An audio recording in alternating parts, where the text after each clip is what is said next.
কিরে মাস্টার, তুই আমার পোলার গায়ে হাত তুলস? তুই জানোস আমি কেডা? আমি এলাকার রানিং চেয়ারম্যান। আমার পোলারে মারা যে কথা, আমার গায়ে হাত দেওয়া একই কথা। আমার পোলা সোনার চামিচ মুখে দিয়ে জন্মাইছে, তুই আমার পোলারে মারস? ওই মাস্টার, আমার কিন্তু মাথা নষ্ট, টাকা লাগবে 800। তোর কত বড় সাহস, তুই আমার ভাইস্তার গায়ে হাত দেস? এবার হালার উচিত ঠিক কইছে। আরে ভাই, আমি একটা জিনিস বুঝলাম না, আপনারা কোনো কিছু জানলেন না, শুনলেন না, শুধু শুধু একটা মাস্টারের গায়ে আইসা হাত দিলে। আরে রাখ তোর মাস্টার, উনি কে চিনস? এলাকায় 10 জন ধনীর মধ্যে একজন ধনী, আর ওনার ছেলের গায়ে তুই হাত দিছস? তোর সাহস তো কম না? ভাইজান, আপনার ছেলেকে মারছি কেন একবার শুনবেন তো? কি কবি তাড়াতাড়ি কো, আমার তো সময় নাই। আচ্ছা ভাই, শুনেন তাহলে। ওই বেটা পার্টি বাইরেছিস কে? দেখ মামা, আমার রেডি করাইছ না, আমার বাপে দেখলে আমার বকা দিব। ক্লাসের টাইম হয়ে গেছে, আমি ক্লাসে যাবো। ওই বেটা তোর ক্লাসে যাইতে কইছে কেডা? পার্টি তে কইছে পার্টি। আমি যতক্ষণ বন্ধ না ঘুমো এন থেকে এক পা লড়বি না। ওই পার্টি। আচ্ছা টিপতাছি। আরে দেখ, আমার বাবা বিদেশ থেকে আসার সময় আমার লাগে 16 Pro Max নিয়ে আইছে, মেড ইন ইউএসএ। জীবনে চোখে দেখতে পারবি, আমগো কাছ থেকে দেখে সাত নিবি, বুঝছ নাই? মামা, আমগো আইফোন টাইফোনের শখ নাই, দিন আনি দিন খাই, পেট চললেই হয়।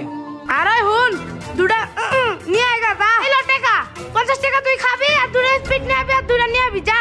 আচ্ছা যাইতাছি। হ্যালো, নাইতাছে না কে? এই লো মামা তোর জিনিস। ও আনসার। থাক, আমি জায়গা ক্লাসে যাওয়া লাগবো আমার। আচ্ছা যা। বিড়ি খাস সেই বিড়ি। শোনো বাচ্চারা, সুন্দর মতো লেখো, কেউ নকল করবে না। এই নকল কেন আনছোস? আর পরীক্ষার হলে নকল আনার সাহস কে দিছে? স্যার আমি কিছু জানি না স্যার, সব জল্টু জানে। এই জলটু, এই নকল আনছিস কেন? সত্যি করে বল। আমার মন চাইছে আমি আনছি, তোর সমস্যা কি? কি নকল আনছিস আবার বড় বড় কথা? কি রে আইফোন? এই আইফোন কার? পরীক্ষার হলে আইফোন? কত বড় সাহস! ফোন নিয়েছিস কে পরীক্ষার হলে? আমার বাবার টাকার মোবাইল আমি আনছি, তোর সমস্যা কি? কত বড় বিয়াদব স্যারের লগে তুই তামারি করে? কি রে মুহমে তো করস? ওই তুই একদম ক্লাস থেকে বাইরে হ। মাস্টারের বাচ্চা, কত জানে কত চাল, তোর আজকে বুঝামু। এনে পরীক্ষা দিতে আইছে, এক একজনের ফ্যাশন করতে হয়, শো করতে হয়। মাস্টার একটু পরে বুঝবি, ঠেলার নাম বাবাজি।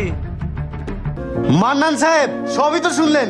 আপনার ছেলে পরীক্ষার হলে মোবাইল নিয়ে আসে, আবার স্কুলে ক্যান্টিনের পিছে বসে বিড়ি সিগারেট খায়, এবং কি ছাত্রদের সাথে খারাপ ব্যবহার করে, স্যারদের সাথে পর্যন্ত বেয়াদবি করে। আর কত বড় সাহস পরীক্ষার হলে নকল নিয়ে আসে। আপনার ছেলে যদি পরীক্ষায় পাস করে তাহলে কি হবে বলেন? যদি ও ডাক্তার হয় তাহলে ভুল চিকিৎসা দিবে, যদি ও ইঞ্জিনিয়ার হয় তাহলে ভুল বিল্ডিং বানাবে, কোনো সময় ভালো কিছু করতে পারবে না। সার্টিফিকেটে যে যোগ্যতাটা দরকার সেটা তো আগে তার অর্জন করতে হবে। শুধু খাতা কলমে পরীক্ষায় পাস করে সার্টিফিকেট পেলেই হবে না। সার্টিফিকেটের যে যোগ্যতাটা সেটা অর্জন করে ভিতরে থাকতে হবে, না হলে ওই সার্টিফিকেটের কোনো মূল্য থাকবে না।